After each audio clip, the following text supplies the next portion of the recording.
You're listening to China Africa Talk. Jambo, ni Bridget akikuletea kipindi kinachohusiana na China na Afrika. Vous écoutez le dialogue sino-africain avec Bridget. Everything China, everything Africa. Olá, você está ouvindo China Africa Talk com Bridget. سيداتي وسادتي مرحبا بكم في الحوار الصيني العربي مع بريدجيت.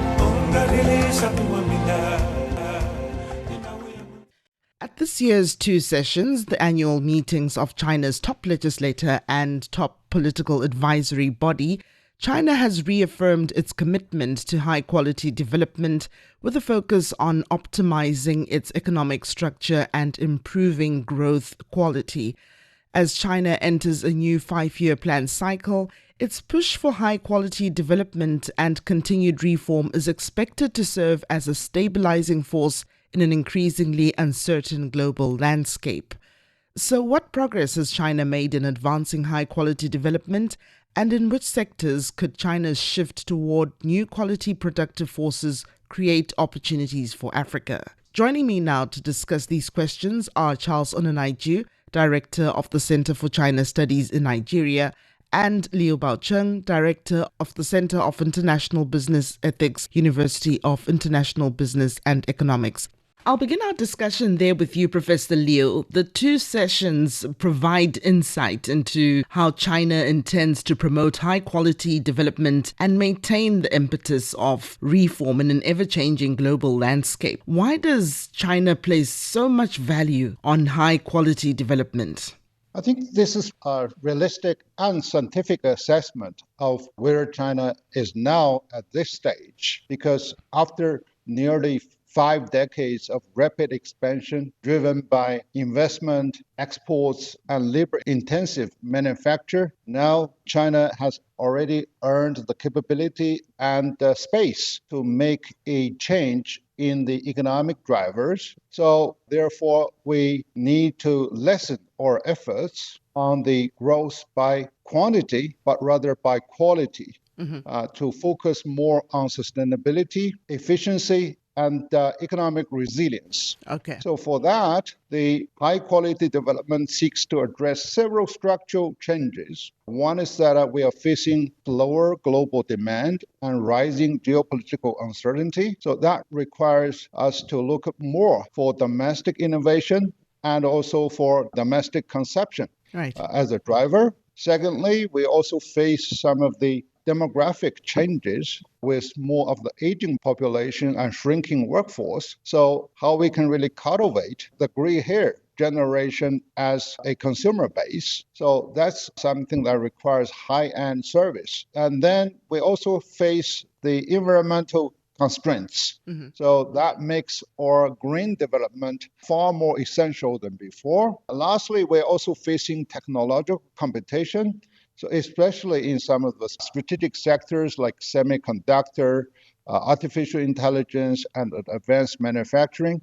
So therefore, high quality development focus more on innovation, industrial upgrading, digital transformation, green transition, and balanced regional development. So the goal is there to ensure that China's growth remains stable while we are moving up the ladder of global value chain and improve people's livelihood. So this is something that's the end for Chinese development. Charles, as China enters a new cycle planning, the two sessions provide insight into the country's plans for advancing high-quality development. Now, in which sectors does China's shift to new quality productive forces in the development plan benefit Africa? Well, thank you for having me. I think, like Professor Liu Baocheng has said, China is stepping up the ladder in global value chain, entering a new era driven by high-quality development. The main characteristics, as he stated, would be the new quality productive forces. This is a scientific approach to understanding the trend of the time, the shift and imperative of the moment. it defines in very categorical terms the meaning of the new era. Okay. Beyond which is not slogan, it approximates with the objective nature of the development in productive forces. So Africa, this also requires a very profound scientific insight. It is not going to be just given the way it flows. It is an objective condition that needed to be aligned with specific policy applications to be able to tap into with it. Okay. Of course, as China gets into high quality development, some of the key elements of China's economic management will be rising income for households, which will mean households will require more things, middle scale manufacture, which China is going to upload elsewhere, and Africa is better placed to be the place where this can be done. So I believe that if Africa properly understands the trend in China's economic development, especially the concept of new quality development, we can really fit in ourselves into a formidable industrial belt that we can meet increasing needs and rising need of Chinese households who will now be more richer, have more money to spend, so we can engage the market of this rising household income. Okay. And simply means already China has also provided essential mechanism for that, which I'm sure in the course of our discussion we can do that. So what is important is for Africa to actually understand what's meant by high quality development, and then the opportunities that is open to Africa, especially with the rising income of Chinese households and with more money to spend, and then requiring a lot of middle level industrial products and agricultural products. We are well positioned to take this opportunity and, of course, fulfill our long-lasting dream of diversification of our economy from single commodity to multiple products, including agricultural products with added value.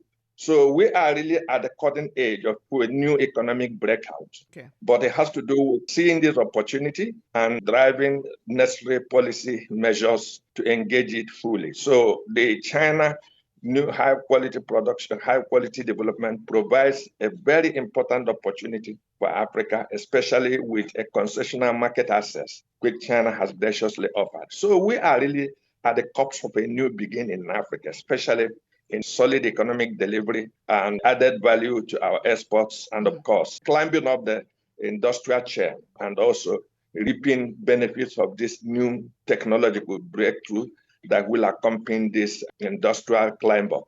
So it's a real opportunity for Nigeria, for Africa, and it is my hope that this will be very clear in policy circles so they can clearly leverage this opportunity. Professor Liu, a lot of people may not know the background or where China has been in terms of high quality development. What progress has China made in achieving high quality development, and what more is China aiming to actually achieve?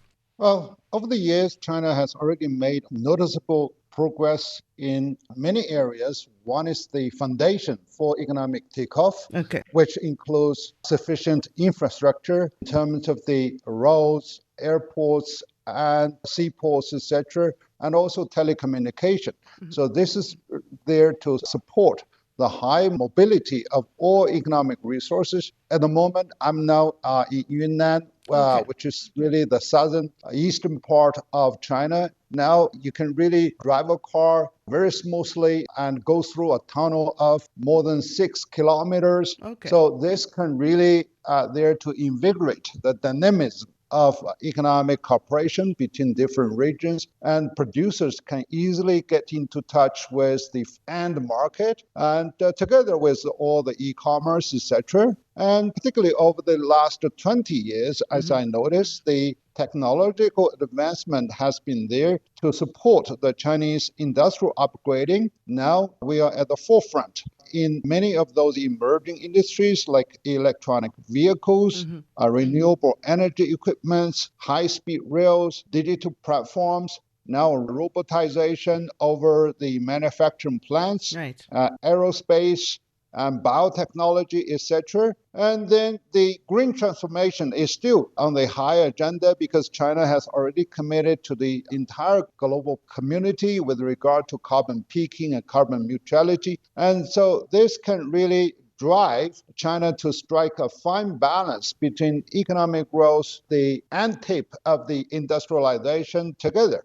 with the environmental quality. And now we are also heavily engaged in the digital ecosystem expansion, including the fintech and smart manufacturing. Now they account a large share of our economic activities. Okay. So now, looking ahead, China is really aiming at strengthening the indigenous innovation capacity, because right now we are at the frontier of global competition for innovation. We no longer are there to cherry pick some of the low-hanging fruits anymore, at least at the mainstream for industrial revolution. And now, the new quality productive forces are there not only to be driven by the technology, but also by the empowerment of people. So now with roughly 12 million college graduates that's turning out, they are going to join the most dynamic forces of the activity. And now we also are there to upgrade the Chinese industrial system. Although we do have very solid industrial clusters, now the government is providing subsidies and many other policy support, including finance, etc., really to upgrade a modern industrial system through the trade-in program, where if the companies are there to install new equipment, etc., so more of the subsidies are being provided. So, lastly, I think it's really the inclusive development. Something utterly important, because, after we have elevated all the Chinese people out of extreme poverty, now we need to have a more balanced approach between different regions and narrow the gap between the rich and the poor, and so that the shared prosperity can be harvested with realistic approach, but also very steady but gradual approach, though. Professor Liu, I know you follow a lot on China-Africa related issues. Now, from your assessment, which of China's current development needs align with Africa's, and what collaboration opportunities do these present for both China and Africa? Yeah, right now, I think China and Africa over the years has strengthened the trust, which is the fundament for any type of collaboration. Okay. So China is there to show respect to the different cultures, different developmental stages in Africa. Now, the African people are really looking more at China's sincerity and integrity in working so closely with Africa. So now what we need are really two broad lines. One is really strategic alignment. The other is effective communication. Okay. So now the strategic alignment is very obvious, because China is there with its powerful manufacturing capability and also construction capability known as the construction maniac. So that's there to complement the industrial drive and also urbanization drive that is going on in Africa. And now when China reduces and even eliminate all the tariff for so many African countries, so we offer a high buying market. And also China is seeking supply chain diversification, where Africa is so rich in the manpower and also in many of those indigenous resources. Now Africa is also seeking, as I mentioned, industrialization, urbanization, infrastructure development, and more realistically and more effectively, technological transfer. So China is now, having a lot of open source technologies that can be practically utilized in Africa. And so eventually, whether the African community can really benefit from the tax contribution, from job creation, and the skill development. So these really alignment through effective communication can really create many of those collaborative opportunities, like building industrial parks, and also to engage in infrastructure development for transportation, for power supply, and for logistics. Also, practically, agricultural modernization is something that can be better aligned with China's rural revitalization program. And I think what we can really engage is something of a pattern that we do not only there to give fish, but teaching fishing skills and then to transfer the technology to make the fish into more added valued, processed and final goods. And then China is there also to provide a market for those, canned fish, for those fresh fish, etc. So therefore, what really can be expected from the Chinese perspective out of Africa is that first, security is the far more important one, both for personal security and for property security, and also the stability of the policies and rule of law are there to give more confidence for Chinese investors and traders to work more closely and more effectively with our African partners. I'm also going to ask the same question to you there, Charles. I'd like to know from you. You also follow a lot of China-Africa related issues. Which of China's current development needs align with Africa's, and what collaboration opportunities do these present for both sides? Well, I think it's very clear in very objective terms what the opportunities are. Okay. I think essentially Chinese food market, like I've said originally about the high incomes of the Chinese market, centrality of consumption as the new driver for development will actually do quite a lot to increase market access. In my view, is very important low-hanging fruit in production capacity cooperation, like Liu Baocheng had said, investment in Africa, of course, making the investment climate more attractive, establishing a rule of law, establishing security, resolving conflict. These are very clear signals that Chinese companies can participate in African reindustrialization, and with a market that is already established and concessional. Of course, part of Chinese contemporary economic trajectory is to build a unified national market. This will be one of the key central focus of the 15th five-year development plan to create a national unified market that is open and that is stable. A very great opportunity for Africa to access this market. Already a whole range of mechanisms is in existence, including the China-Africa Trade Economic Expo, which holds every 2 years since 2018. Right. The market access, which takes effect from May 1st. These are all important turning points for Africa, especially in reaching out to its key issues of doing more trading, and of course, balancing the trade. African side of the trade still falling short of half of it. So we need to step up, and this whole range of market access, including consumption as a major driver of Chinese economy in recent times, we do quite a lot. And of course, high quality production, high quality development means most to medium scale industries will have to find a place in Africa. And that also will trigger a massive. And I think what China was about 40 years ago when it became the workshop board is actually a title that is coming to Africa now. We need to seize the moment in the next global industrial frontier, especially of basic and medium scale products. And we can gradually align ourselves to global value chain, both in technology and market access. So there is quite a lot that is available for China and Africa.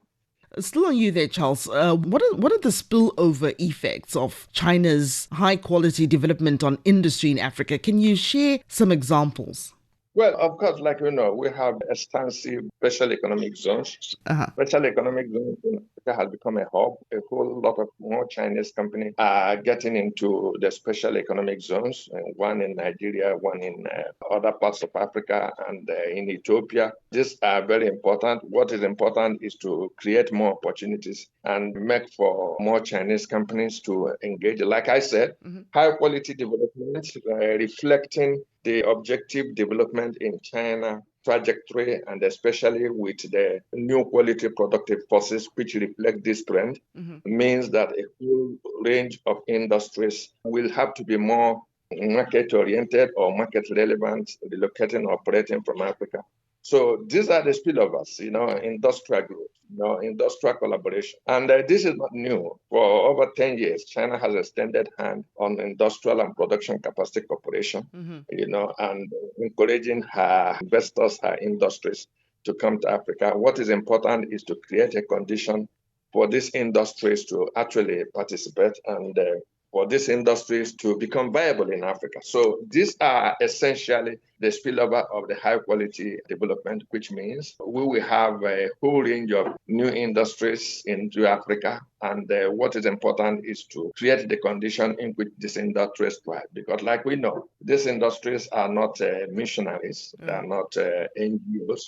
So it does not automatically fall on Africa, even though objectively Africa constitutes a huge market with lab labor, reasonable, relative cheap labor, and a whole lot of other factors that makes Africa attractive. It is not going to fall from the sky. We also need to do a whole lot of homework before we can actually reap the benefit of this spillover from China high quality development. Professor Liu, what about the potential in digital economy and green development between China and Africa using high quality development as a reference point?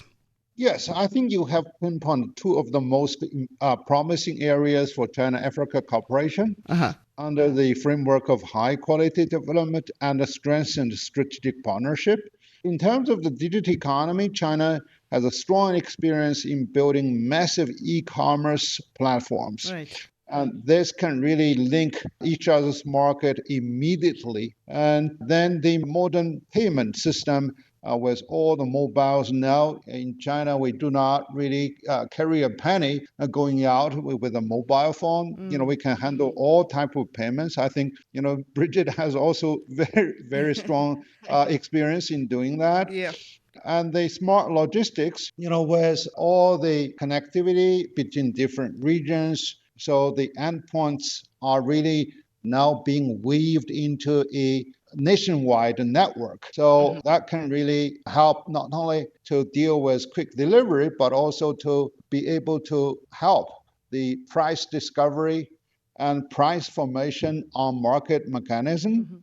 And so the digital infrastructure from the 4G, now 5G, and open for 6G, this can really link people with information and bring the people to exchange ideas, market information, and also entrepreneurship. So these capacities can really support Africa's rapid growth in terms of the digital market, particularly in the digital financial inclusion.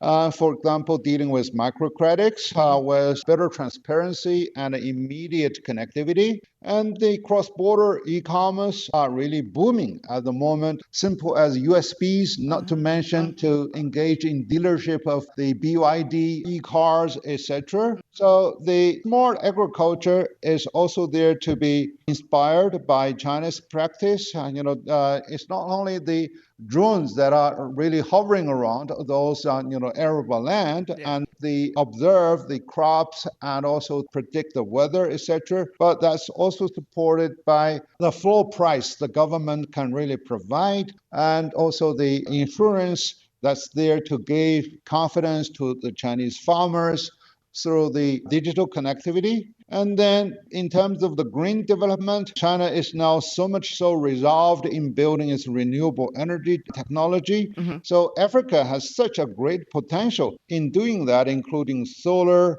wind power, hydropower, etc. So the Chinese big power grids is one thing, but also those smart ones that can really benefit the industrial parks, that can benefit the specific local communities. I think that's really a low-hanging fruits that we can really work together. And now with more of the deliveries of the complete products, Africa is already there to show it's a strong incentive to have more of the operation, at least part and parcel, localized in, for example, building the batteries, in setting up the solar panels, etc., and then together. So I think the China and Africa can really build a low carbon industrial system while they are able to improve the energy access across the entire continent. So the good news for Chinese investors that the continental free trade area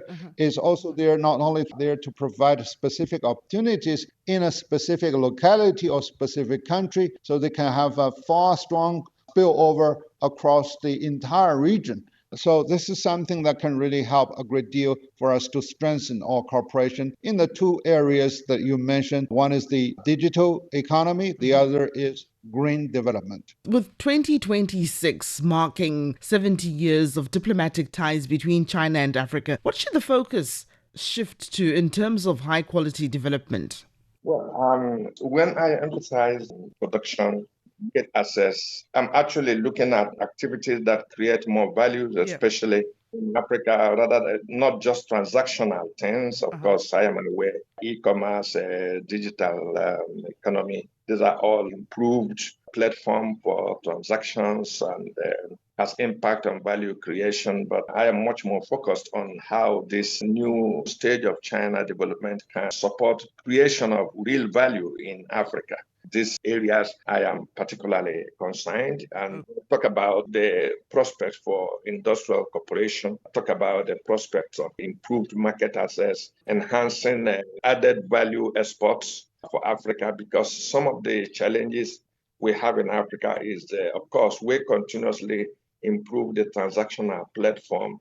But I am concerned with how all this contributes to value creation, because value creation is the realm of the real wealth creation.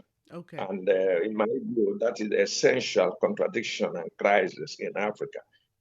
Value creation on a sustainable basis, value expansion on a sustainable basis. And I try to look and focus on activities that engenders this value and make it sustainable on a continuous basis. To be very sincere, there are a whole lot of jobs, to be done here, providing room for. We talk about the youth budge, we have some of the youth population. How do we engage them? What opportunities are offered to them? Okay. Do we allow them to deviate and jump into terrorism, into banditry, into kidnapping?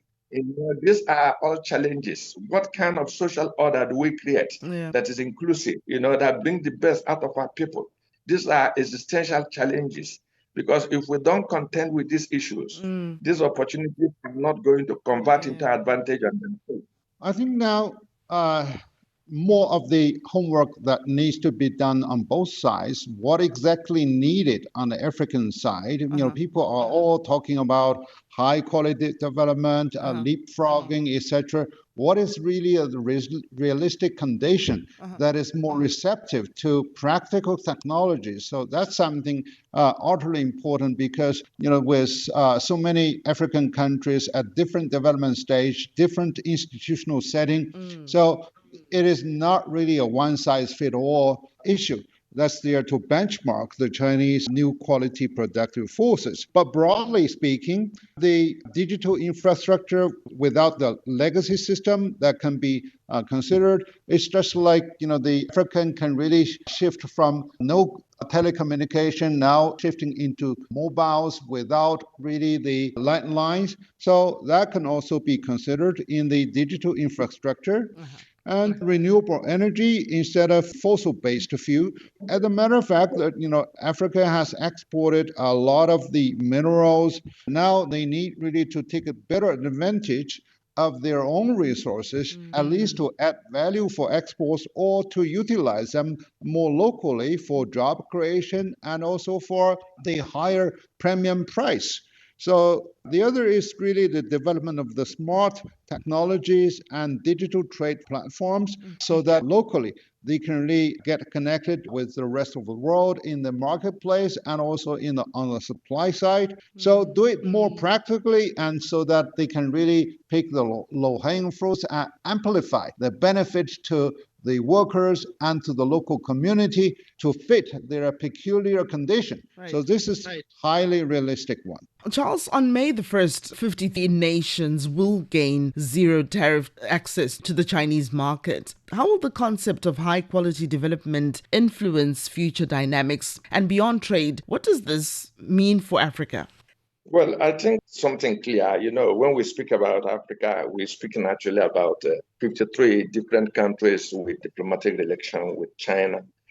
So if we generalize Africa, it may not capture the whole. There have been different level of preparations in Africa, and development and institutional outlines. Some respond more quickly, some respond a little more slowly. And of course, the extent to which some of these prospects are understood are also different and from different African countries. But generally, I think there is awareness, especially given what many people saw as the lackluster performance of AGOA, African Growth Opportunity Act, the United States Access Market, the lackluster, the political intervention or politically motivated disruptions of this process in its 25 years of existence, and now half-hearted renewal by Donald Trump, Washington, which only agreed renewal. And of course, 1 year is not a time any business can take serious.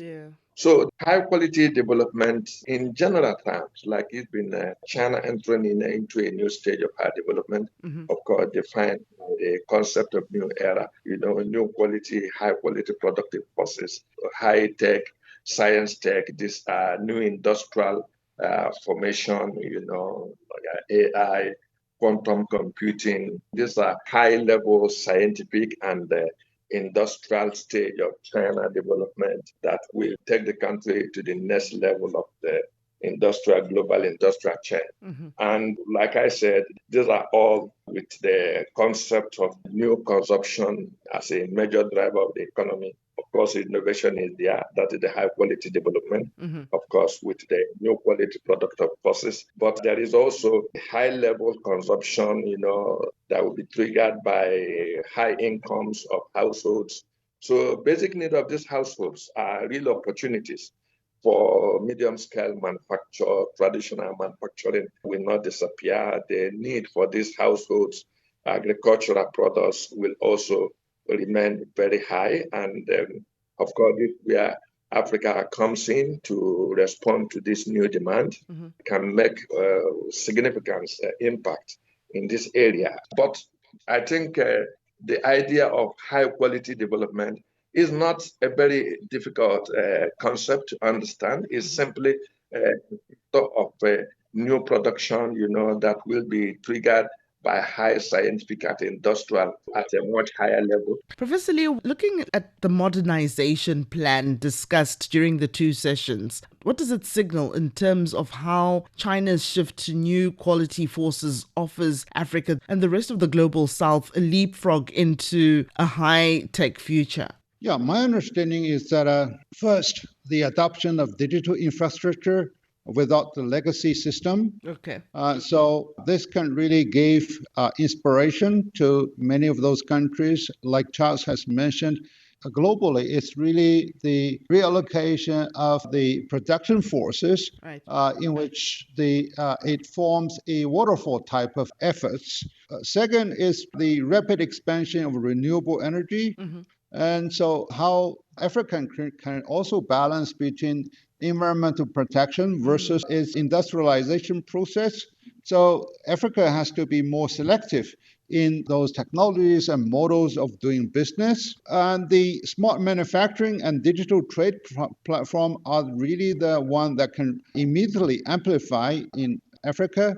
And then the African can really form a pipeline to pick the low-hanging fruit of the global technologies instead of paying for those technologies, because there are a lot of technologies that are off the shelf that are really freely accessible. So they really need to have a systematic research and follow-up of what are those technologies that are practically there to create a bigger value for Africa.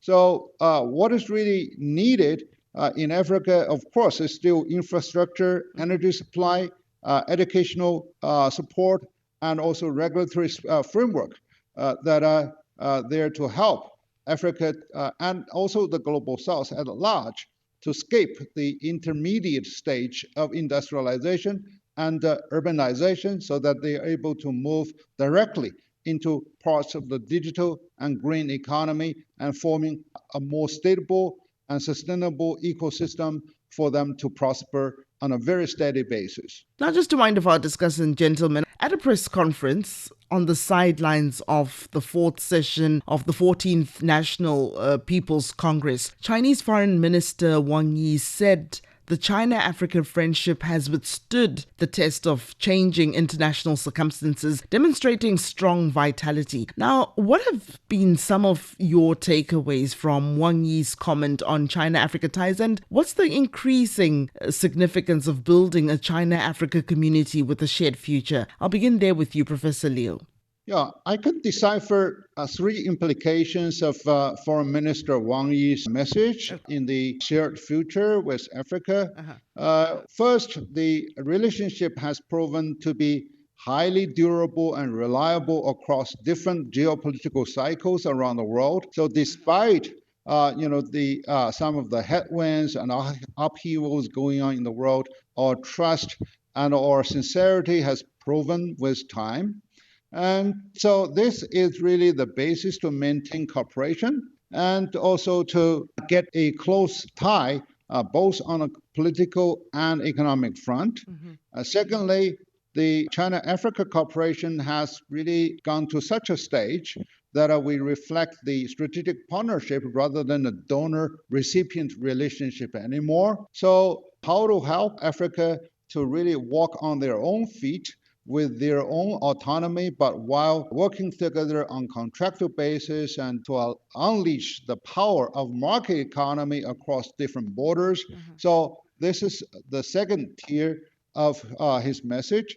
Third is that the concept of China-Africa community with a shared future highlights the forward-looking but also realistic, deeper cooperation in those areas like the development strategy, global governance, and South-South cooperation, and also climate and sustainable development.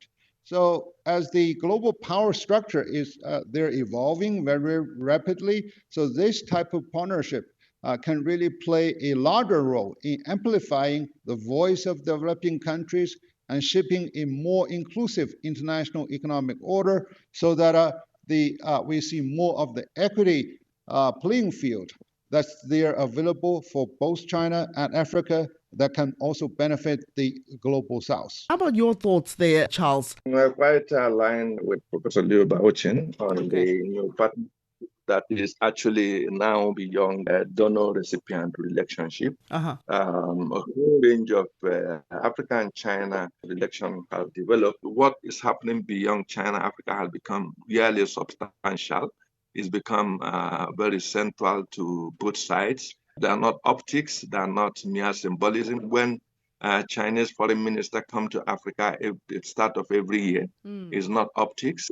Partnership defined by practical outcomes, where issues are engaged by the two sides, common ground are found based on the needs of the two sides. And I think this has been the trajectory, the nature of the relationship. Generally, we have played more important role. We are both pivotal in a whole range of international issues, whether it is a global development initiative, whether it is in respect of civilizational dialogue, or in respect of reforming major global governance institutions. We have found common ground and found common synergy on a whole range of these issues. If China-Africa model are extrapolated to the wider world, the world will be a better place. Well, that brings us to the end of our discussion there, gentlemen. Charles Onunaiju and Professor Liu Baocheng, thank you so much for your time.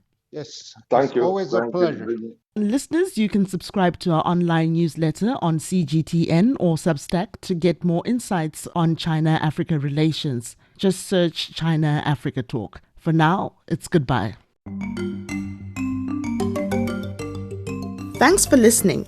If you enjoyed this episode and you'd like to help support the podcast, please share it with others.